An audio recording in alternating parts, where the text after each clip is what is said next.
सत्संगत जी, प्यार से कहना धन निरंकार जी। स्वागत है आप सभी का हमारे YouTube चैनल सोना इंस्पायर विचार पर।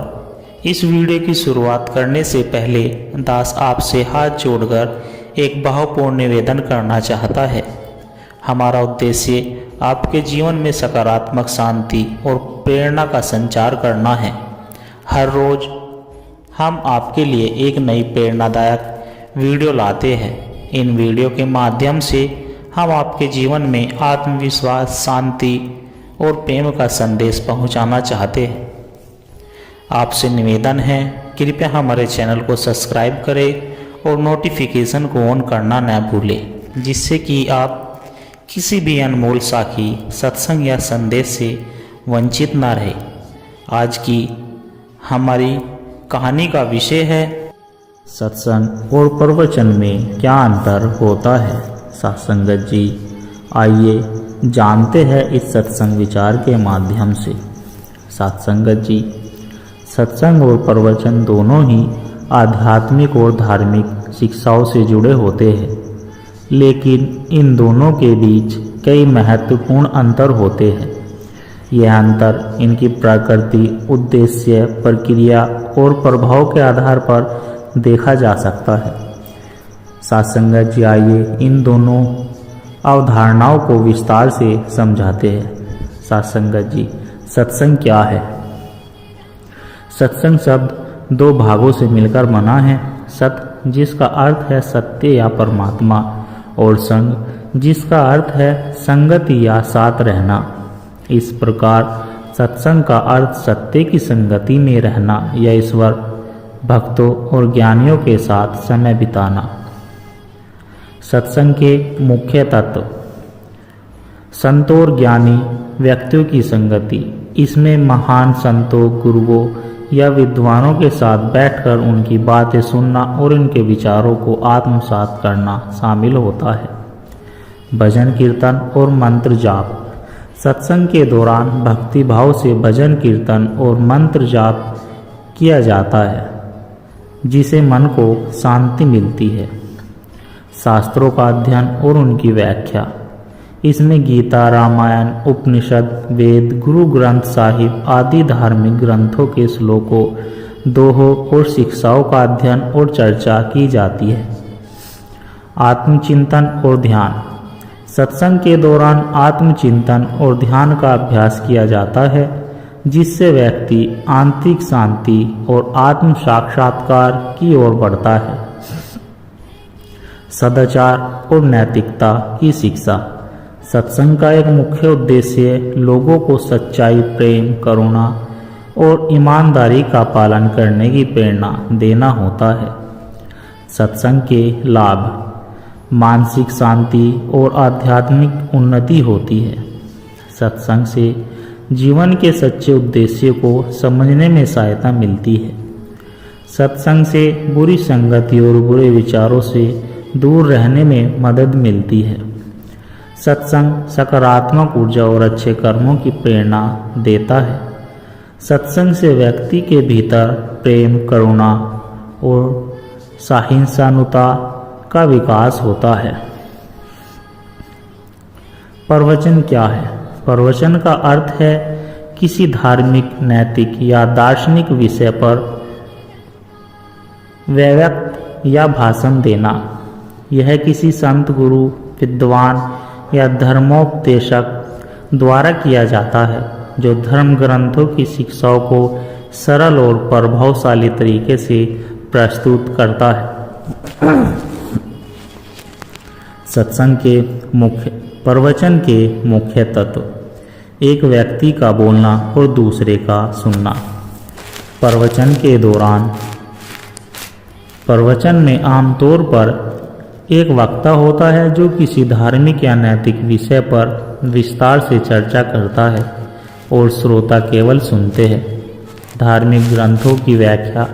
प्रवचन में किसी विशेष धार्मिक ग्रंथ जैसे भागवत गीता, रामायण, उपनिषद, कुरान, बाइबिल आदि की गहरी व्याख्या की जाती है। उदाहरणों और कहानियों के माध्यम से शिक्षा। प्रवचन में अक्सर ऐतिहासिक और पौराणिक कथाओं का पौराणिक कथाओं का सहारा लिया जाता है ताकि श्रोताओं को विषय को समझाने में आसानी हो। नैतिकता और धर्म का संदेश। प्रवचन का मुख्य उद्देश्य श्रोताओं को नैतिकता, सत्कर्म, धार्मिक अनुशासन और आध्यात्मिक उन्नति की ओर प्रेरित करना होता है। सामाजिक और आध्यात्मिक मुद्दों पर चर्चा। कभी कभी प्रवचन में सामाजिक बुराइयों, जीवन की चुनौतियों और आध्यात्मिक समाधान पर भी प्रकाश डाला जाता है। प्रवचन के लाभ। धार्मिक और नैतिक शिक्षा प्राप्त होती है। प्रवचन से जीवन के जटिल प्रश्नों के उत्तर मिलते हैं। प्रवचन आत्मविश्वास और ध्यान केंद्रित करने में हमारी मदद करता है। प्रवचन से समाज और परिवार में सद्भाव और शांति बढ़ती है। सत्संग और प्रवचन के मुख्य उद्देश्य। सत्संग की परिभाषा ईश्वर और सत्य की संगति में रहना। प्रवचन की परिभाषा किसी धार्मिक या नैतिक विषय पर वक्तव्य या भाषण। सत्संग का स्वरूप सामूहिक चर्चा, भजन कीर्तन, मंत्र जाप। प्रवचन का स्वरूप वक्ता द्वारा श्रोताओं को धार्मिक व्याख्या। सत्संग में शामिल तत्व भजन कीर्तन, शास्त्र, चर्चा, ध्यान। प्रवचन में शामिल तत्व धार्मिक ग्रंथों की व्याख्या, कहानियाँ, उपदेश। सत्संग के प्रमुख उद्देश्य आत्म साक्षात्कार, भक्ति, प्रेम और करुणा की भावना जागृत करना। प्रवचन के प्रमुख उद्देश्य धार्मिक और नैतिक ज्ञान प्रदान करना। सत्संग के श्रोता की भागीदारी। अधिक सक्रिय भागीदारी भजन कीर्तन में भाग लेते हैं। प्रवचन के श्रोताओं की भागीदारी मुख्य रूप से सुनने की प्रक्रिया होती है। सत्संग के वक्ता संत, गुरु, ज्ञानी व्यक्ति या साधारण व्यक्ति भी। प्रवचन के वक्ता आमतौर पर संत, गुरु, धर्म गुरु या विद्वान। सत्संग से लाभ मानसिक शांति, सकारात्मक ऊर्जा, आध्यात्मिक उत्थान। प्रवचन से लाभ ज्ञान वृद्धि, नैतिक शिक्षा, समाज के प्रति जागरूकता। सत्संगत जी। सत्संग और प्रवचन दोनों ही आध्यात्मिक उन्नति के लिए महत्वपूर्ण है, लेकिन इनका उद्देश्य और स्वरूप अलग अलग होते हैं। सत्संग में भक्ति और आध्यात्मिकता का भाव अधिक होता है, जबकि प्रवचन में ज्ञान और शिक्षा का महत्व अधिक होता है। यदि कोई व्यक्ति ईश्वर के प्रति प्रेम, भक्ति और आनंद की अनुभूति चाहता है तो सत्संग उसके लिए अधिक उपयोगी है। यदि कोई व्यक्ति धार्मिक ग्रंथों की गहरी समझ और नैतिकता की शिक्षा चाहता है तो प्रवचन उसके लिए अधिक उपयुक्त होगा। दोनों ही जीवन में शांति, प्रेम और सद्भाव लाने का कार्य करते हैं, इसलिए व्यक्ति को अपने स्वभाव और रुचि के अनुसार सत्संग या प्रवचन में भाग लेना चाहिए। सत्संगत जी।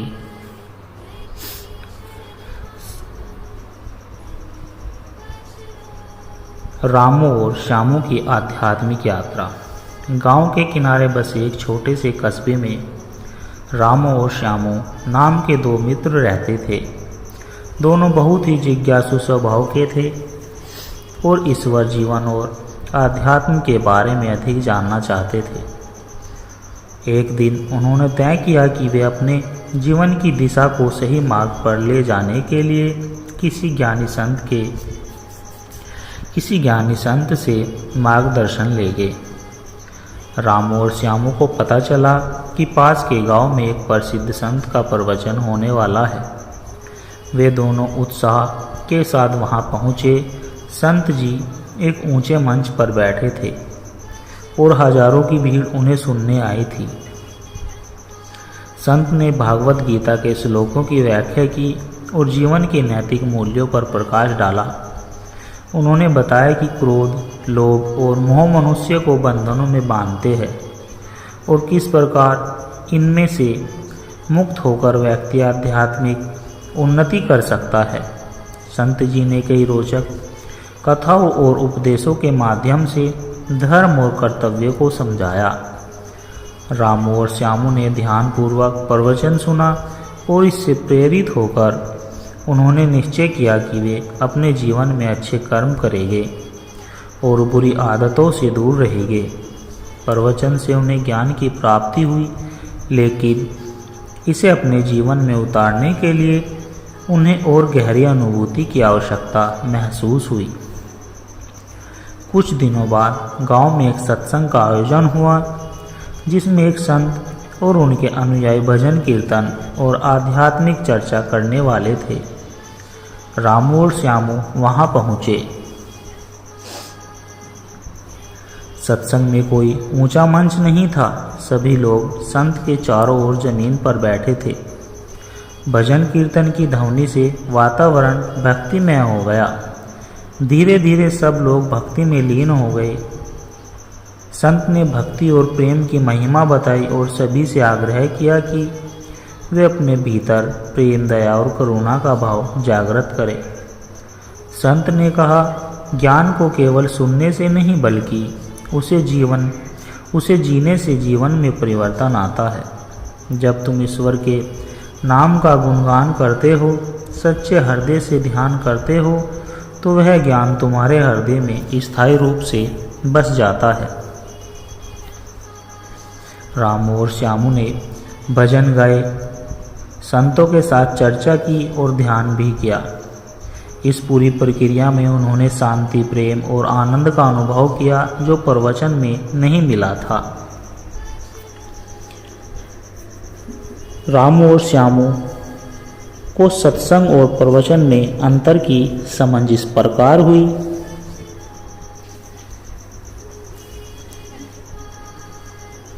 सत्संग का प्रवचन का स्वरूप एक संत या विद्वान द्वारा किया गया भाषण। सत्संग सामूहिक आध्यात्मिक संगति जिसमें भजन, चर्चा और ध्यान शामिल होते हैं। प्रवचन में श्रोता केवल सुनते हैं। सत्संग में लोग भजन गाते और चर्चा करते हैं, ध्यान लगाते हैं। प्रवचन धार्मिक और नैतिक शिक्षा देता है। सत्संग आत्मिक शांति और भक्ति का अनुभव कराता है। प्रवचन से बुद्धि को ज्ञान मिलता है। सत्संग हृदय में भक्ति और आनंद उत्पन्न करता है। प्रवचन श्रोता को दिशा मिलती है, लेकिन उसे अभ्यास में उतरने के लिए प्रयास करना पड़ता है। सत्संग संत स्वयं आध्यात्मिक प्रक्रिया में शामिल होते हैं, जिससे उसे तत्काल अनुभूति होती है। रामू ने महसूस किया कि प्रवचन ने उसे ज्ञान दिया, लेकिन सत्संग ने उसे उस ज्ञान को अनुभव कराने का अवसर दिया। श्यामू ने कहा, प्रवचन भोजन के बारे में जानकारी देता है, लेकिन सत्संग उस भोजन को चखने और आनंद लेने जैसा है। सासंगत जी, सत्संग और प्रवचन दोनों ही आवश्यक है, लेकिन उनकी भूमिका अलग अलग होती है। यदि कोई व्यक्ति शास्त्रों की गहराई समझ और धर्म के नियमों को सीखना चाहता है तो प्रवचन करे। यदि कोई व्यक्ति भक्ति, प्रेम और आध्यात्मिक ऊर्जा का सीधा अनुभव करना चाहता है तो वह अधिक से अधिक सत्संग करे। रामू और श्यामू ने यह निर्णय लिया कि वे केवल प्रवचन तक सीमित नहीं रहेंगे, बल्कि सत्संग में भी भाग लेंगे, ताकि वे अपने जीवन में आध्यात्मिकता को केवल समझे नहीं बल्कि जी भी सके। सासंगत जी, धर्म, भक्ति और ज्ञान की यात्रा। बहुत समय पहले हिमालय की तलहटी में एक सुंदर शांतिपूर्ण गांव बसा हुआ था, जिसका नाम सत्यपुर था। यह गांव अपनी आध्यात्मिकता और धार्मिक परंपराओं के लिए प्रसिद्ध था। यहाँ के लोग ईश्वर भक्ति, सत्संग और साधना में अपना जीवन बिताते थे। इसी गांव में दो मित्र रहते थे, अर्जुन और महेश। दोनों बचपन से ही बहुत घनिष्ठ मित्र थे, लेकिन उनके स्वभाव अलग अलग थे। अर्जुन एक जिज्ञासु था। उसे हर चीज़ की गहराई में जाने की आदत थी। वह जीवन के रहस्यों को समझना चाहता था। दूसरी ओर महेश एक सीधा साधा और श्रद्धालु व्यक्ति था जो बिना किसी तर्क वितर्क के ईश्वर की भक्ति करता था। एक दिन दोनों ने तय किया कि वे अपने जीवन का उद्देश्य खोजने के लिए आध्यात्मिक यात्रा पर निकलेंगे। वे दोनों एक प्रसिद्ध संत महर्षि वशिष्ठ की खोज में निकले जो हिमालय की गुफाओं में तपस्या कर रहे थे। कई दिनों तक कठिन यात्रा के बाद वे दोनों महर्षि वशिष्ठ के आश्रम पहुँचे। संत वशिष्ठ एक प्रबुद्ध गुरु थे जिनकी तपस्या और ज्ञान की महिमा दूर दूर तक फैली हुई थी। उनके पास पहुँचते ही अर्जुन ने पूछा, गुरुदेव, जीवन का वास्तविक उद्देश्य क्या है? महेश ने भी सिर झुकाकर विनम्रता से प्रार्थना की, गुरुदेव, हमें सत्य का मार्ग दिखाइए। महर्षि वशिष्ठ ने मुस्कुराते हुए कहा, यदि तुम सच में सत्य को जानना चाहते हो तो पहले एक परीक्षा से गुजरना होगा। दोनों मित्रों ने सहमति जताई। संत ने उन्हें दो अलग अलग रास्तों पर भेज दिया। अर्जुन को एक पहाड़ी की चोटी पर ध्यान करने के लिए भेजा गया, जबकि महेश को एक गरीब बस्ती में सेवा करने के लिए कहा गया। अर्जुन अपनी खोज में गहरी तपस्या करने लगा। वह ग्रंथों का अध्ययन करता, ध्यान में बैठता और स्वयं को हर सांसारिक मोह से अलग कर लेता। कुछ वर्षों बाद वह आध्यात्मिक ज्ञान से भर गया। उसने शास्त्रों के रहस्यों को समझा, जीवन और मृत्यु के गूढ़ तत्वों को जाना, लेकिन फिर भी उसे कुछ अधूरा सा महसूस होता था। एक दिन उसने सोचा, मैंने बहुत ज्ञान प्राप्त किया, लेकिन फिर भी मुझे भीतर से पूर्णता का अनुभव नहीं हो रहा है। आखिर क्या कमी रह गई? दूसरी ओर महेश एक गरीब बस्ती में चला गया जहाँ भूखे और असहाय लोग रहते थे।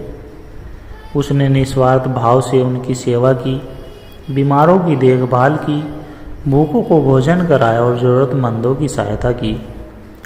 उसने कभी ध्यान नहीं लगाया, न ही किसी शास्त्र का अध्ययन किया, लेकिन उसके भीतर प्रेम और करुणा का स्रोत बह रहा था।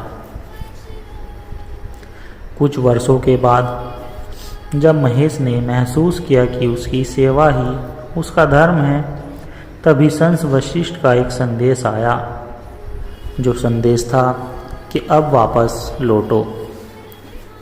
जब दोनों मित्र संत के पास लौटे तो संत ने अर्जुन से पूछा, क्या तुमने सत्य को जाना?